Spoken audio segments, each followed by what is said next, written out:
Hello friends, Frogopolis here, and I have a question for you. Whether you've seen Savageland or not, how does this picture make you feel? To me, out of the many horrifying photos shown in this movie, this is the one that scares me the most, and it's really such a great example of how good the storytelling is in this film. Let's talk about it. Savageland tells the story following the aftermath of a massive massacre in Santa de Cristo that left well over 24 people either dead or missing, and this is all being blamed on one man, Francisco Salazar. Now that all sounds pretty far-fetched, he's only one guy, so what really happened? Well, the truth is far, far more terrifying. Savageland immediately hooks you with its strange premise and great acting. You learn not just about what is happening now, but the area's history and people involved in the case. Immersion's really important in the found footage genre, especially when it comes to mockumentaries, and I think this movie nails it.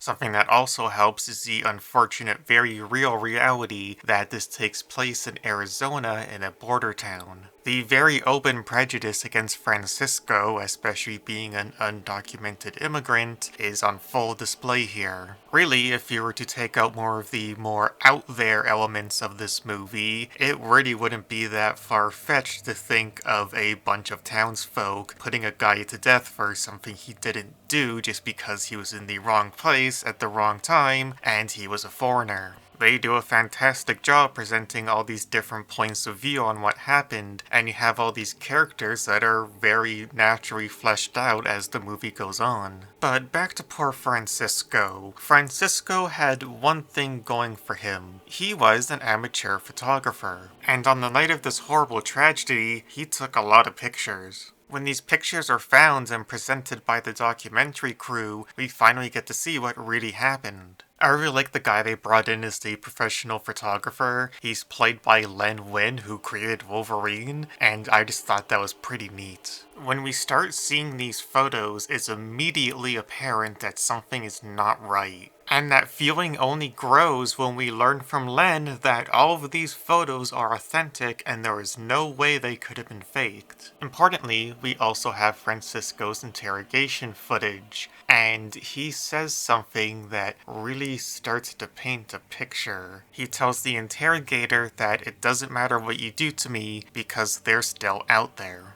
and that at least in jail, they can't get him. When discussing his first victim, he says, "He was dead, and then he came after me." This all sounds very strange, but even stranger is that the person interrogating him says there were no signs that he wasn't sane.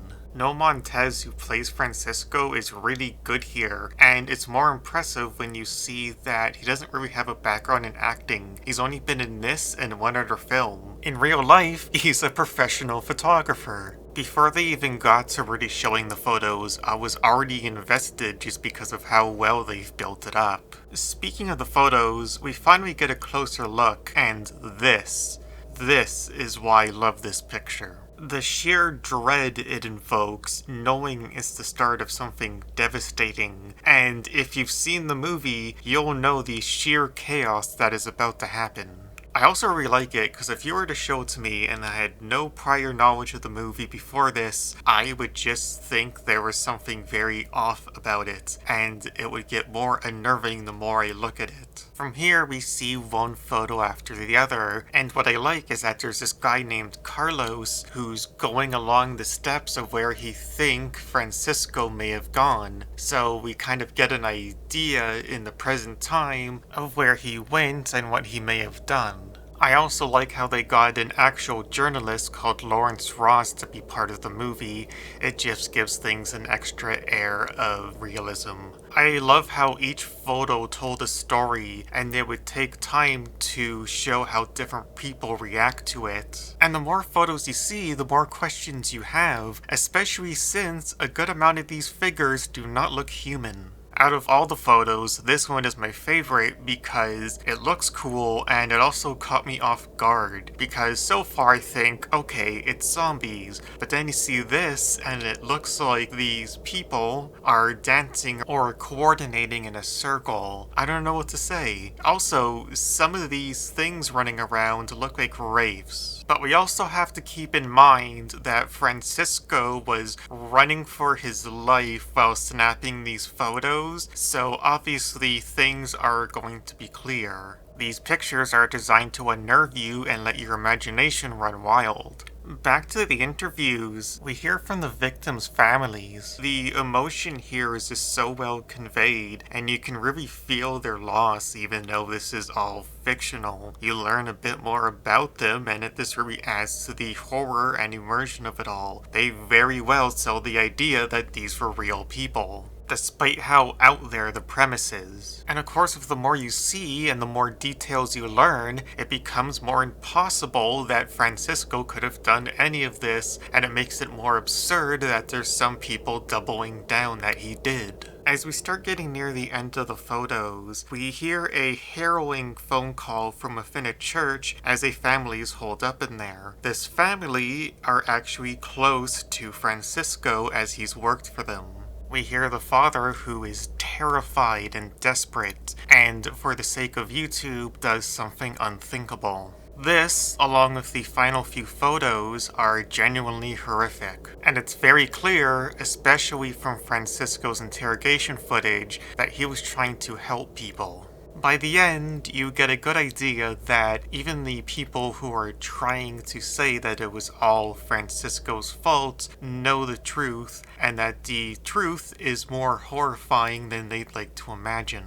Well, this movie is about somebody capturing photos of what is arguably a zombie attack. It is also a story of hatred, fear, and injustice. Tragically, Francisco was put to death, but that's not where the story ends. We've learned that at some point, Francisco's body went missing.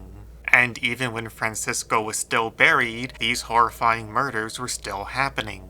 We are shown damaged camcorder footage of two people being attacked while going out camping. And if you look closely, one of these zombies look a lot like Francisco. Something horrible is coming, and they can only ignore it for so long. It's not often a mockumentary sticks with me like this, and they did a fantastic job. Also, on a technical level, I would love to know how they made those photos. This is my go-to suggestion whenever I see the question, what found footage / mockumentary should I check out? And I hope this video of mine will encourage you to seek it out yourself. Thank you for watching, and if you enjoyed this video, like and subscribe or leave a little comment. Either way, I'm just happy you stopped by. Have a great day. Bye.